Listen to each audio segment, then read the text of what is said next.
ሰላም ጤና ይስጥልኝ እንደምንድናችሁ እምነት ሰሚነው አካሉ ነኝ። እንግዲህ አንዳንዴ የተለያዩ ፕላትፎርሞች ላይ ብዙ አይነት ስራዎችን ለመስራት ጥረት እያደረጋችሁ ያላችሁ ሰዎች ልትኖሩ ትችላላችሁ። እኔ ግን እንደተሞክሮ እንደ ልምድ ብዙ ነገር የታዘብኩበት አንድ ፕላትፎርም አለ። ይሄውም ደግሞ የቲክቶክ ተጠቃሚ ማህበረሰቡ ታዝቤዋለሁ። አብዛኛው ሰው ምንም እውቀት የሌለው ሰው ነው ያለው፣ ያልተማረ ሰው ነው ያለው። በጣም ጭንቅላቱ ባዶ የሆነ ሰው ነው ቲክቶክ ማህበረሰብ ላይ በብዛት ያለው።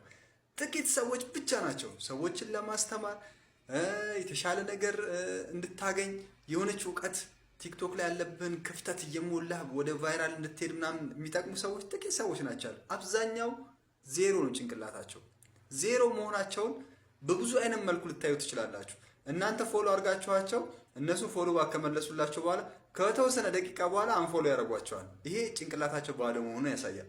ሁለተኛ ነገር ሰው ምንም ፎሎ ሳያደርጉ ፎሎ መደረግ ብቻ የሚፈልጉ ሰዎች አሉ። ሶስተኛ ነገር የሆነ የሚጠቅም ነገር ፖስት ስታደርጉ እንዳይታይ ሰው ጋር እንዳይደርስ ሪፖርት የሚያደርጉባቸው ሰዎች አሉ።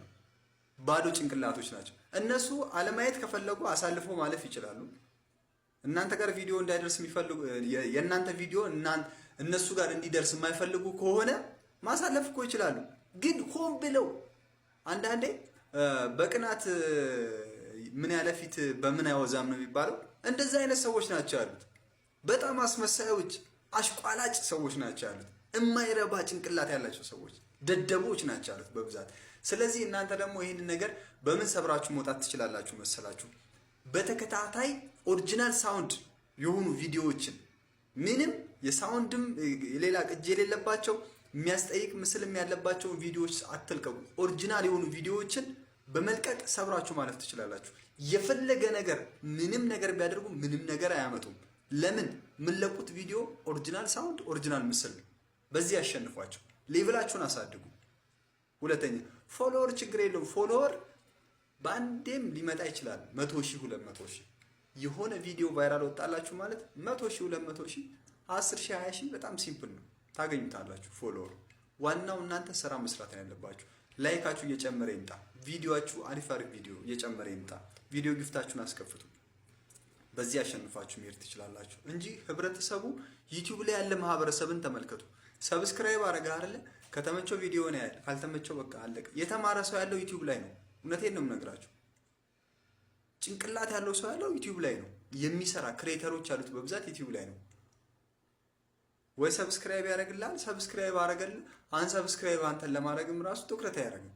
ለምንድን ነው? ምንም የሚያጣው ነገር የለም። እዚህ ላይም እኮ ፎሎ አረጋ አይደለ?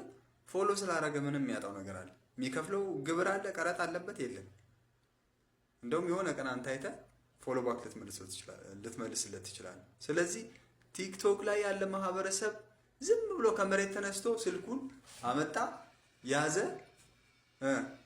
ቲክቶክ አፕሊኬሽንን ዳውንሎድ አደረገ፣ ከፈተ፣ ገባ፣ ተቀላቀለ። ለመሳደብም ለመመረቅም በቃ ገባ፣ ተቀላቀለ። በቃ አንዴ ስልኩን ብቻ ነክቶ ተቀላቀለ ማለት ነው። ስለዚህ ቲክቶክ ማህበረሰብ ላይ ያለው ሰው በጣም ደካማ ጭንቅላት ያለው ሰው ነው። ዩቲዩብ ላይ ግን ያለው ሰው በጣም የተማረ ሰው ነው፣ የሚያውቅ ሰው ነው። ለምንድነው ይሄ የሆነበት ምክንያት? ማንንም ተነስተ ዩቲዩብ አካውንት መክፈት አይችልም። ማንም ሰው ከመሬት ተነስቶ ዩቲዩብ አካውንት መክፈት አይችልም። ኢሜል መክፈት የማይችል ሰው እኮ ነው ዝም ብሎ ገብቶ ቲክቶክ ላይ የሚያንቦጫርቀው እኮ። ኢሜሉ የራሱን እንደዚህ ስማርትፎን ይዞ ኢሜል መክፈት የማያውቅ፣ ጉግል አካውንት እንዴት እንደሚከፈት የማያውቅ ሰው እኮ ነው ገብቶ የሚሰድብህ እኮ። አስቡ። ዩዘር የሚል አካውንት ይዞ ይሰድብሃል ገብቶ። ዩዘር የሚል አካውንት ይዞ ሪፖርት ያደርግብሃል። ፈጣሪ ያሳይ። ዩዘር የሚል አካውንት ይዞ ማለት ነው።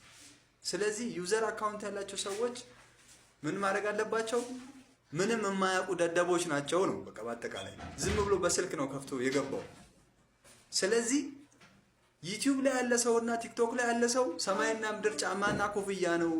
ቲክቶክ ዝም ብለህ በቃ መጣ እንደዚህ ቲክቶክ የምትለዋን አፕሊኬሽን ከአፕ ስቶር ላይ ዳውንሎድ አደረግ፣ ከፈት፣ ገባ።